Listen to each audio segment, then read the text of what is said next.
മറ്റേ conditional statement ആണ് else if statement. അതെന്തായിരുന്നു?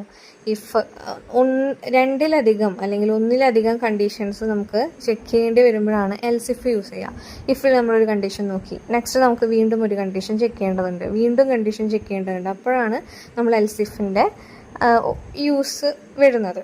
അപ്പോൾ ഇഫ് എക്സ്പ്രഷൻ ഇഫിൻ്റെ block, else if expression else ഇഫിൻ്റെ ബ്ലോക്ക്, അങ്ങനെ നെക്സ്റ്റ് ഏതൊക്കെ എക്സ്പ്രഷൻസ് ഉണ്ടോ അതിനൊക്കെ ഓരോ എൽസ് ഇഫ് ബ്ലോക്കുകൾ അവിടെ വരും.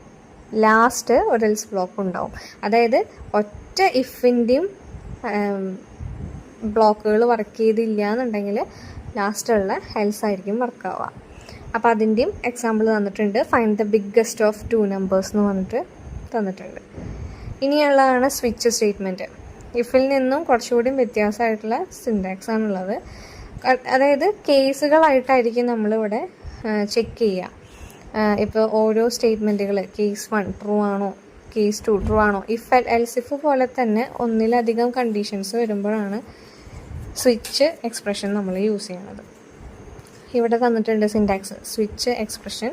അതിൽ കേസ് 1 കേസ് റിസൾട്ട്, അതായത് ആദ്യത്തെ കണ്ടീഷനാണോ എന്ന് നോക്കും. ആണെങ്കിൽ ആ കേസ് റിസൾട്ട് 1 ആയിട്ടുള്ളതായിരിക്കും എക്സിക്യൂട്ട് ചെയ്യുക. ഇനി അതല്ല എന്നുണ്ടെങ്കിൽ കേസ് 2 ആയിരിക്കും, അത് നോക്കും. അത് ട്രൂ ആണെങ്കിൽ അത് വർക്കാവും.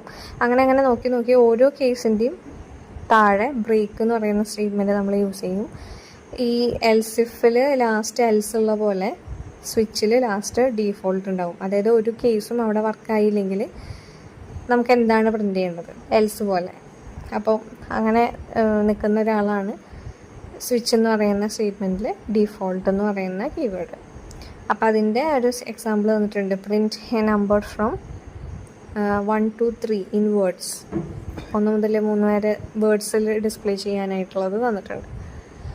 അപ്പോൾ ഇത്രയാണ് കണ്ടീഷണൽ സ്റ്റേറ്റ്മെൻറ്റ്സിൻ്റെ വരുന്നത്. പിന്നെ വരുന്നതാണ് loops. While loop, do while loop, for loop. നമുക്കറിയാവുന്ന കാര്യമാണ്. വൈൽ ലൂപ്പ് എന്ന് പറയുന്നത് എൻട്രി കൺട്രോൾഡ് ലൂപ്പാണ്. കണ്ടീഷൻസ് ചെക്ക് ചെയ്യും, ട്രൂ ആണെങ്കിൽ ഉള്ളിലേക്ക് കടക്കും. സിൻടാക്സ് അതുപോലെ തന്നെ. C++ൽ നമ്മൾ പറയുമ്പോൾ കുറേ ഇനീഷ്യലൈസേഷൻ എന്ന് പറഞ്ഞിട്ടുള്ള സംഭവങ്ങളൊക്കെ ഉണ്ട്. പക്ഷെ അതിവിടെ സ്കിപ്പ് ചെയ്തിരിക്കണതാണ്. കാരണം അതൊക്കെ ബേസിക്കായിട്ട് നമുക്ക് അറിയാവുന്ന കാര്യമായതുകൊണ്ട്. എക്സാമ്പിൾ പ്രോഗ്രാമിൽ print natural numbers from 1 to 5 അതിൽ വന്നിട്ടുണ്ട്. ആദ്യം ഇനീഷ്യലൈസേഷൻ ആണ്, പിന്നെ വൈലിൽ കണ്ടീഷൻ എഴുതി, അതിൻ്റെ ഉള്ളിൽ കോഡ് എഴുതി, വൈലിൻ്റെ കോഡ് എഴുതി, ലാസ്റ്റ് അപ്ഡേറ്റ് സ്റ്റേറ്റ്മെൻറ്റ് ഉണ്ട്, ഇൻക്രിമെൻറ്റേഷൻ ഉണ്ട് അവിടെ. അപ്പം വൈൽ എങ്ങനെയാണ്? ആദ്യം തന്നെ കണ്ടീഷൻ നോക്കും, ട്രൂ ആണെങ്കിൽ ഉള്ളിൽ കയറും, പിന്നെ ഇൻക്രിമെൻ്റ് ഉണ്ടാവും. അങ്ങനെ കണ്ടീഷൻ ഫോൾസ് ആവണ വരെ വൈൽ ഇങ്ങനെ എക്സിക്യൂട്ട് ചെയ്തുകൊണ്ടിരിക്കും. ഡു വൈൽ എന്ന് പറയുന്നത് നെക്സ്റ്റ്